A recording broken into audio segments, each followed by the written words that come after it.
Hello students, welcome to Orbit Academy CUET।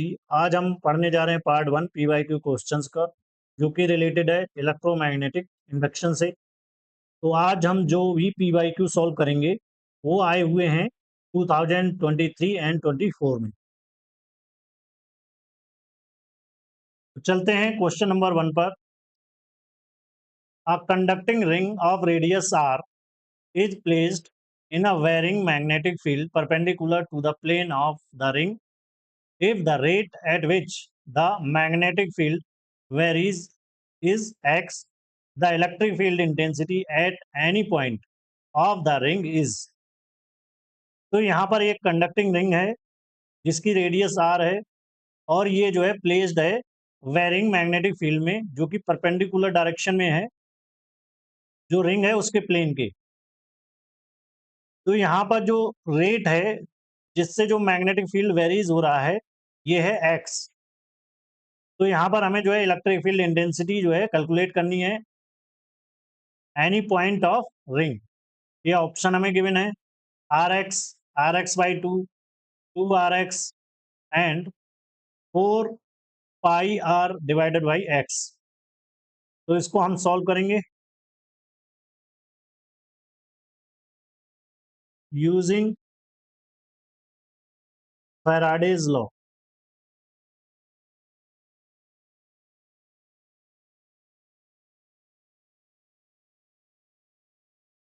In integral form.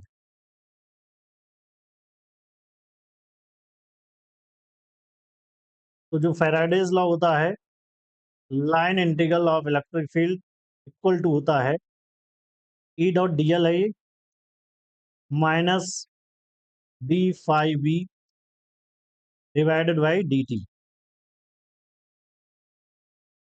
तो ring के लिए जो dl यहाँ पर जब हम इसको इंटीग्रेट करेंगे तो ये हमें मिल जाएगा E,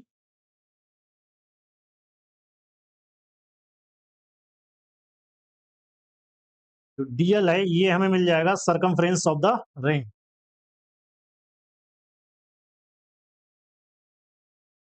यहाँ पर वैल्यूज को रखेंगे हम, इसका मॉड ले लेंगे हम, तो ये हमें मिल जाएगा d∅v/dt।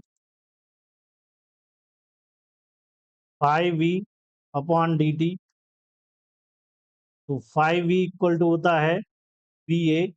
v क्या है? Magnetic field. ए है एरिया। तो एरिया ऑफ रिंग है हमें गिवन है, एरिया ऑफ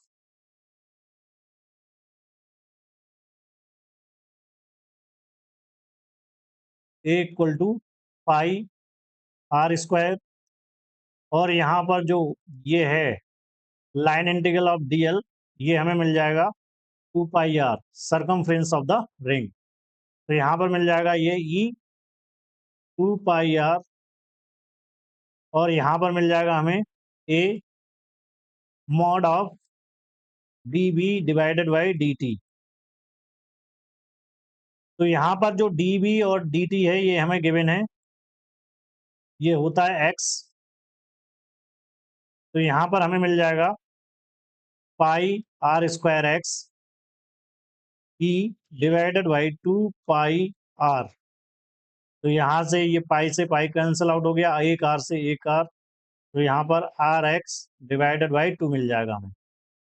तो हमारा ऑप्शन यहाँ पर जो है बी करेक्ट हो गया।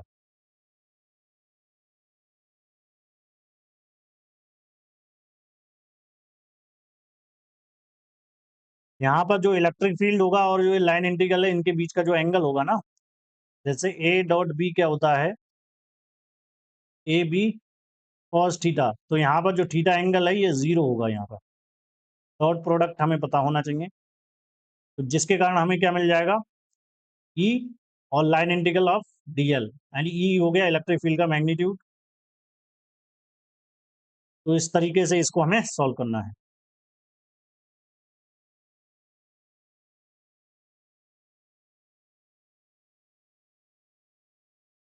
चलते हैं क्वेश्चन नंबर 2 पर। A long solenoid of diameter 0.1 metre has 2 × 10⁴ turns per metre. At the centre of the solenoid a coil of 100 tons and radius 0.01 meter is placed with its axis coinciding with the solenoid axis. The current in the solenoid reduces at a constant rate to 0 ampere from 4 ampere in 0.05 second. If resistance of the coil is 10 pi square ohm, then the total charge flowing through the coil during this time is. तो यहाँ पर हमें calculate करना है total charge जो कि flow हो रहा है कॉइल में इन दिस टाइम पीरियड यानी 0.05 सेकेंड में। तो यहाँ पर एक लॉन्ग सोलेनॉइड है जिसका डायमीटर है 0.1 मीटर। इसमें नंबर ऑफ टर्न्स है 2 × 10⁴ पर मीटर। जो सेंटर है सोलेनॉइड का, यहाँ पर एक कॉइल है रखी हुई, इसमें जो है नंबर ऑफ टर्न्स है 100 और इसका जो रेडियस है ये है 0.01 मीटर। कॉइल का एक्सेस और सोलेनॉइड का एक्सेस एक दूसरे को जो है कोइंसाइड कर रहे हैं। जो करंट है सोलेनॉइड में ये रिड्यूस हो जाता है 4 एम्पियर से 0 एम्पियर विद इन 0.05 सेकेंड। और जो रेजिस्टेंस है कॉइल का ये हमें गिवन है 10 पाई स्क्वायर ओम। तो यहाँ पर हमें चार्ज जो है कैलकुलेट करना है कितना कॉइल में फ्लो होगा। ऑप्शन गिवन है 16 micro coulomb, 32 micro coulomb, 16 pi micro coulomb and 32 pi micro coulomb. तो यहाँ पर हमें गिवन है solenoid data n equal to 2 × 10⁴ turns per metre. I हमें गिवन है यहाँ पर चेंज हो रही है 4 ampere to 0 ampere. Coil data हमें गिवन है, नंबर ऑफ टर्न्स है यहाँ पर 100, रेडियस है यहाँ पर 0.01 मीटर और रेजिस्टेंस है R, ये है 10 pi square Om.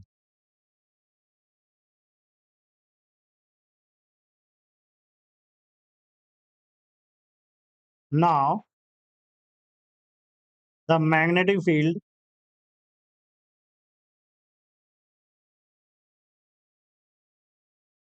inside a long solenoid is V equal to होता है म्यू नॉट एन आई।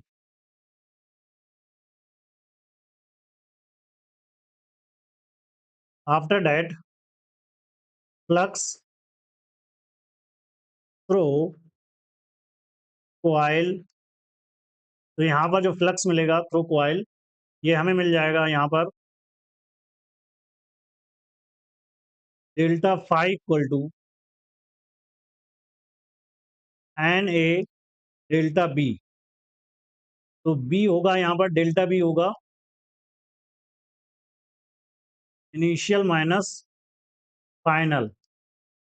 तो यहाँ पर जो है बी आई इक्वल टू हो जाएगा बी एंड वी फाइनल हो जाएगा यहाँ पर 0 due to I equal to 0। तो यहाँ पर जो डेल्टा बी है ये हमें मिल जाएगा बी आई के equal. That means delta phi equal to मिल जाएगा N A B I.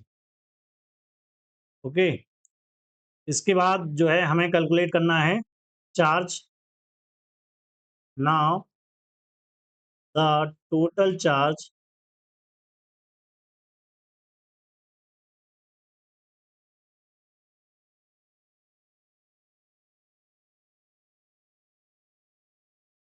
flowing through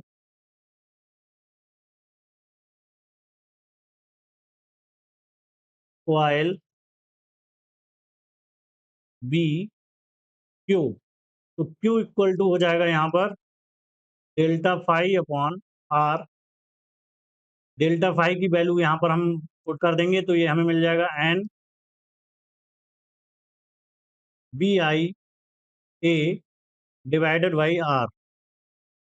Q equal to मिल जाएगा एन, ये मिल जाएगा म्यू नॉट एन आई और ए क्या है एरिया ऑफ कॉइल है, ये हमें मिल जाएगा pi R square divided by R. तो यहाँ पर वैल्यूज को पुट कर देंगे हम। तो एन है number of turns in the coil, ये हो गए 100।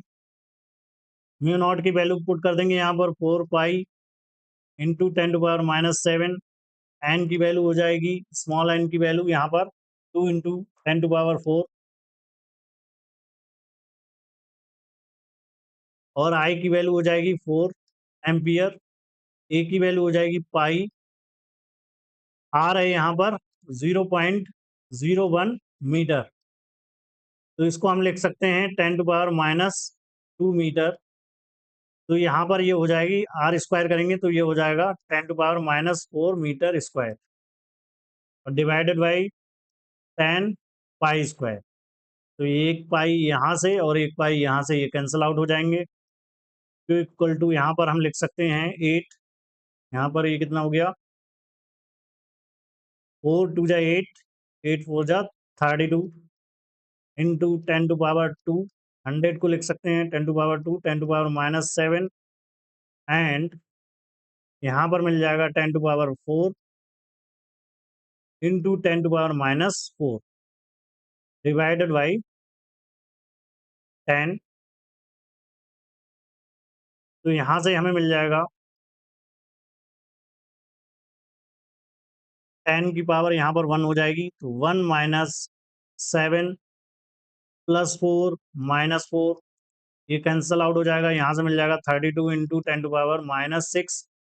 तो इसको हम लिख सकते हैं Q equal to 32 micro coulomb. तो यहाँ पर ऑप्शन हमारा जो है बी करेक्ट हो जाएगा। इस तरीके से इसको जो है हमें सॉल्व करना है।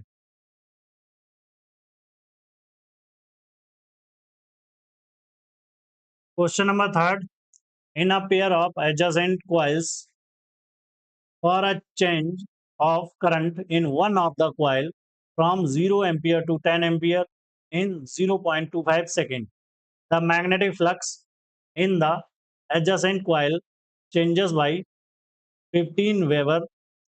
The mutual inductance of the coil is, तो यहाँ पर हमें म्यूचुअल इंडक्टेंस कैलकुलेट करना है, यानी एम की वैल्यू कैलकुलेट करनी है यहाँ पर। तो यहाँ पर जो है एक पेयर ऑफ एडजेसेंट कॉइल्स हैं यहाँ पर, जिनमें जो करंट है ये चेंज हो रहा है वन कॉइल में 0 एम्पियर से 10 एम्पियर जो है 0.25 सेकेंड में। तो यहाँ पर जो मैग्नेटिक फ्लक्स है एडजेसेंट कॉइल से, ये जो चेंज हो रहा है ये हो रहा है 15 वेबर। तो यहाँ पर म्यूचुअल जो इंडक्टेंस है ये हमें जो है कैलकुलेट करना है यहाँ पर। ऑप्शन हमें गिवन है 120 Henry, 12 Henry and 1.5 Henry and 0.75 Henry. तो यहाँ पर हमें पता होना चाहिए जो फ्लक्स है और जो करंट है इसमें रिलेशन होता है। द रिलेशन बिटवीन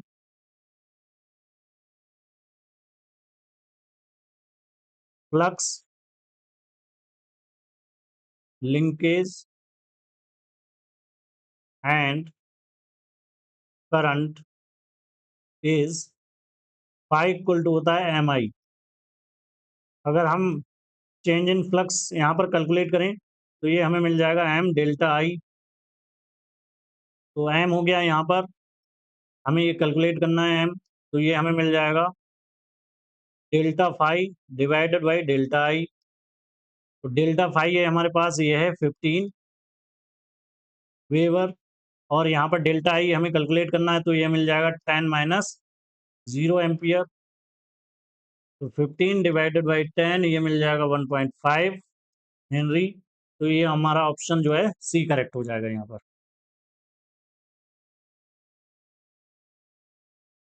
चलते हैं क्वेश्चन नंबर 4 पर। In a coil an increase in current from 5 ampere to 10 ampere in 100 millisecond induces an induced EMF of 100 volt. The self inductance of the coil is, तो coil है जिसमें जो current है ये change हो रहा है 5 एम्पियर से 10 एम्पियर 100 मिली सेकेंड में, और इसमें जो इंड्यूस्ड ईएमएफ है ये है 100 वोल्ट का। तो इसका हमें जो है सेल्फ इंडक्टेंस कैलकुलेट करना है, यानी एल कैलकुलेट करना है यहाँ पर।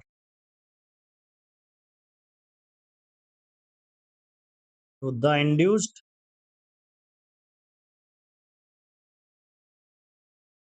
EMF is given by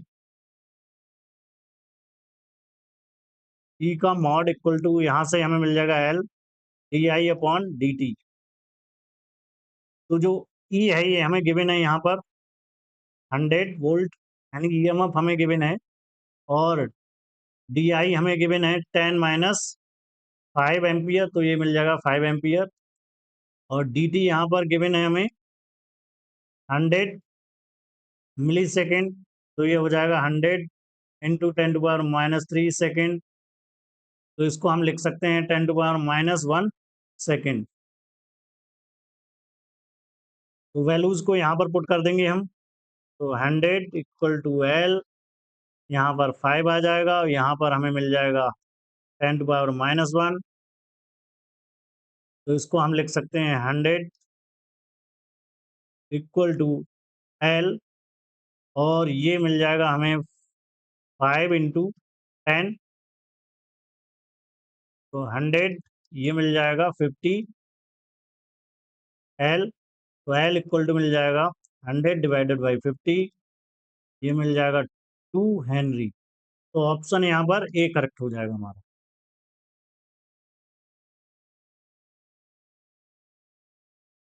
question number 5, a 200 ton circular coil of area 10⁻³ centimeter square rotates at 60 revolution per minute in a uniform magnetic field of 0.02 Tesla perpendicular to the axis of rotation of the coil. The maximum voltage induced in the coil is। तो यहाँ पर हमें जो है EMF, जो maximum EMF है, ये calculate करना है कॉइल में। यहाँ पर नंबर ऑफ टर्न्स हमें गिवन है 200, एरिया गिवन है कॉइल का, और यहाँ पर जो नंबर ऑफ रेवोल्यूशंस हैं ये हमें गिवन है, मैग्नेटिक फील्ड गिवन है 0.02 टेस्ला। तो यहाँ पर हमें कैलकुलेट करना है इंड्यूस्ड EMF। जो ऑप्शन है ये हमें गिवन है 2/5 pi volt, 1/4 pi volt, 4/5 pi volt and 12/5 pi volt. तो यहाँ पर गिवन है हमें number of turns 200, magnetic field 0.02 tesla, and area given है हमें 10⁻³ सेंटीमीटर स्क्वायर। इसको हमें बदलना है मीटर में, तो 10⁻³ इंटू 1 सेंटीमीटर इक्वल टू होता है 10⁻⁻² मीटर। तो 1 सेंटीमीटर स्क्वायर हो जाएगा 10⁻⁻4 मीटर। तो ये मीटर स्क्वायर मिल जाएगा हमें, इसको हम लिख सकते हैं 0.1 मीटर। एरिया मिल गया हमें। हमें निकालना है यहाँ पर एंगुलर फ्रिक्वेंसी। तो एंगुलर फ्रिक्वेंसी हमारे पास होती है 2πf। तो यहाँ पर क्या है, जो एफ है ये गिवन है number of revolutions in a minute. तो ये हो जाएगा 60/60 पर मिनट यहाँ पर निकल आएगा ये। तो यहाँ पर मिल जाएगा 1, जो फ्रिक्वेंसी हो जाएगी 1 हर्ट्स हो जाएगी यहाँ पर। 2π इंटू 1, तो ये हमें मिल जाएगा 2π। और जो मैक्सिमम EMF होता है इसका फार्मूला हमें पता होना चाहिए। Maximum EMF E0 equal to होता है NBA ओमेगा। तो यहाँ से E0 की वैल्यू हम कैलकुलेट कर लेंगे। 200 इंटू 0.02 इंटू 0.1 मीटर स्क्वायर हो जाएगा यहाँ पर, और ओमेगा की वैल्यू हो जाएगी 2π। तो इसको हम सॉल्व करेंगे, तो ये हमें मिल जाएगा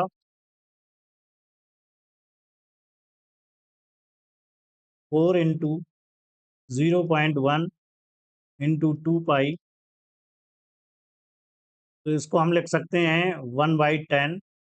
ओके, और यहाँ से ये 5 आ जाएगा, तो 4/5 पाई वोल्ट मिल जाएगा हमें। तो हमारा ऑप्शन यहाँ पर जो है सी करेक्ट हो गया।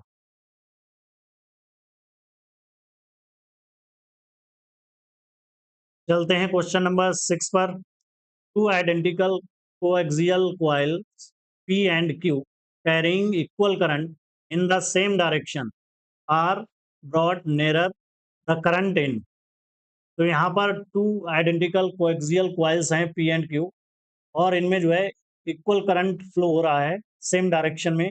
अब जब हम इनको पास लाते हैं तो जो करंट है, ऑप्शन गिवन है यहाँ पर P increases while in Q decreases, Q increases while in P decreases, both P and Q increases, both P and Q decreases। तो ये हमें बताना है। तो इसको हम बताएंगे लेंज लॉ से। तो जो लेंज लॉ होता है, ये जो है करंट का जो है अपोज करता है, जिसके कारण ये जो है प्रोड्यूस होता है। तो जब हम दो कॉइल्स को पास में लाते हैं तो जो मैग्नेटिक फ्लक्स होता है थ्रू ईच कॉइल, वो इंक्रीज करता है। जब जो है फ्लक्स इंक्रीज करेगा तो ये जो है अपोज करता है करंट के इंक्रीज करने पर। तो जो करंट जो फ्लो होगा वो अपोजिट डायरेक्शन में होगा, तो thereby decreasing the net current in both. तो जिसके कारण क्या होगा, इन दोनों में जो है जो नेट करंट है ये डिक्रीज हो जाएगा। तो ऑप्शन यहाँ पर हमारा करेक्ट हो जाएगा डी। इसको हम लिख लेते हैं। According to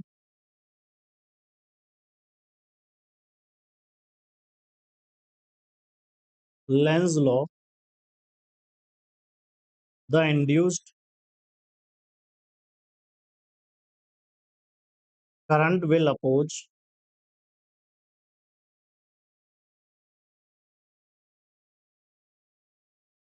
the cause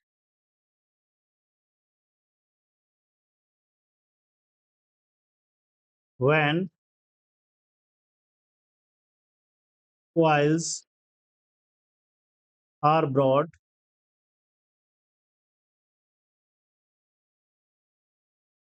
nearer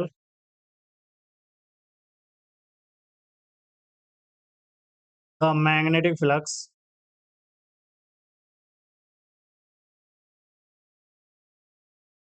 through each coil increases to oppose this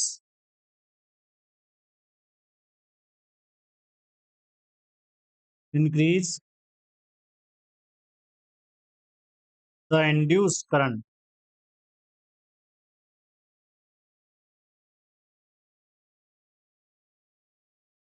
The induced current will flow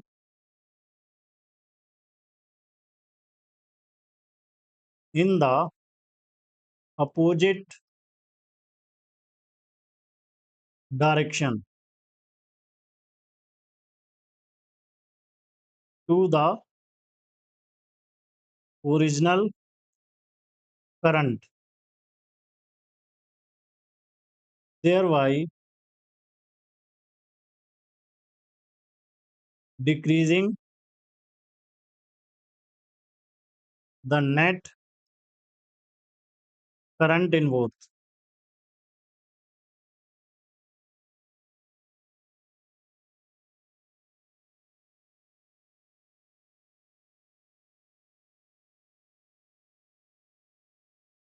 चलते हैं क्वेश्चन नंबर 7 पर। A boat is moving due east in a region where the Earth's magnetic field is 5.0 into 10 to power minus 5 Newton per ampere meter due north and horizontal। The boat carries a vertical aerial 2 meter long.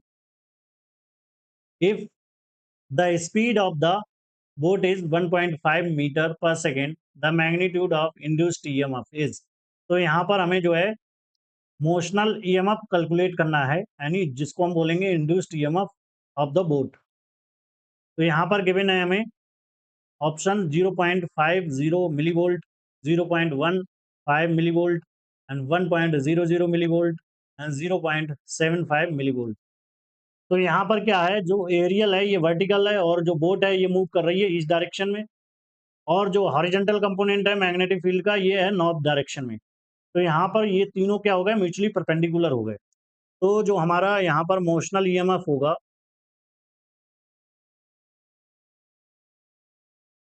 E equal to होगा P V L.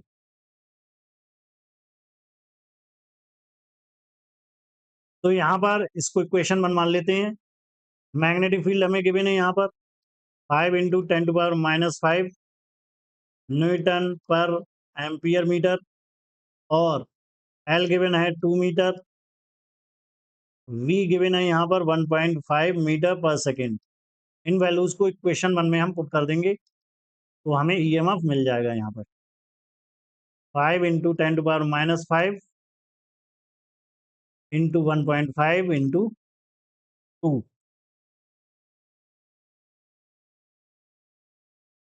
तो हो गया ये 15 × 10⁻⁻5।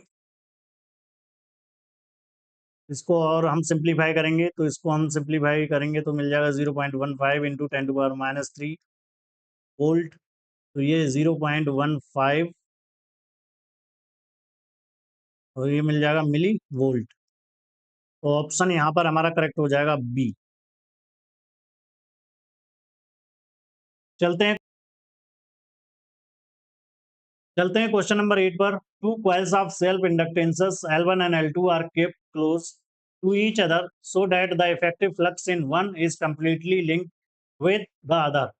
What is the mutual inductance M between them? तो यहाँ पर दो coils हैं जिनके सेल्फ इंडक्टेंसेस हैं L1 एंड L2 और ये एक दूसरे के पास में रखी हुई हैं। तो जो इफेक्टिव फ्लक्स है ये कंप्लीटली जो है लिंक्ड होता है ईच अदर से, एक दूसरे से। तो यहाँ पर जो है म्यूचुअल इंडक्टेंस हमें फाइंड आउट करना है इन दोनों के बीच में। ऑप्शन हमें यहाँ पर गिवन है L1 L2, L1 × L2 की पावर -1, L1 एंड L2 का whole square, L1 and L2 की पावर 1/2। तो यहाँ पर जो दो कॉइल्स हैं अगर इनका जो सेल्फ इंडक्टेंस है L1 L2, तो जो म्यूचुअल इंडक्टेंस होता है M इक्वल टू होता है K L1 L2 का रूट। इसको हमें ध्यान रखना है। इक्वेशन वन मान लेते हैं। यहाँ पर K क्या है? कपलिंग कोफिशिएंट है, where K is known as coupling coefficient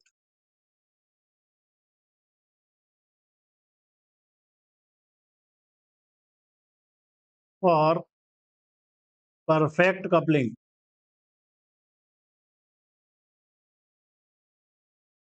K equal to होता है 1।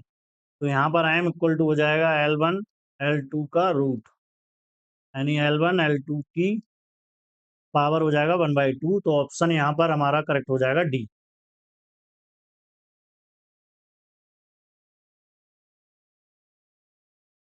चलते हैं क्वेश्चन नंबर 9 पर। Which of the following statements are correct? तो स्टेटमेंट्स यहाँ पर गिवन है। A, the relative motion between a magnet and a coil is responsible for induction of electric current in the coil. तो ये जो है correct हो जाएगा, ये स्टेटमेंट करेक्ट होगा क्योंकि जो रिलेटिव मोशन होता है प्राइमरी वे होता है टू इंड्यूस करंट। बी है magnetic flux is vector quantity. तो जो मैग्नेटिक फ्लक्स होता है ये स्केलर क्वांटिटी होता है। तो जो स्टेटमेंट बी है ये इनकरेक्ट हो जाएगा यहाँ पर। Statement C, in a closed coil the magnitude of EMF induced is equal to the time rate of change of magnetic flux. तो ये भी स्टेटमेंट जो है करेक्ट हो जाएगा सी। इसको हम बोलते हैं फैराडेज लॉ। जो ईएमएफ होता है ये इक्वल टू होता है rate of change of magnetic flux. D, eddy current oppose the magnetic braking effect in trains. तो जो एडी करंट होती है ये जो है अपोज नहीं करती है मैग्नेटिक ब्रेकिंग इफेक्ट को, ये जो है उसको जो है सपोर्ट करती है। तो यहाँ पर हो जाएगा ये इनकरेक्ट। ये है Lenz law gives the polarity of the induced EMF clearly. तो ये जो है स्टेटमेंट हमारा जो है करेक्ट हो जाएगा। जो लेंज लॉ होता है ये जो है डिटरमाइन करता है डायरेक्शन और पोलैरिटी को। ओके, तो यहाँ पर ए, सी एंड ई ये करेक्ट होंगे। तो ऑप्शन हमारा हो जाएगा ए, सी एंड ई, यानी ऑप्शन डी करेक्ट हो जाएगा।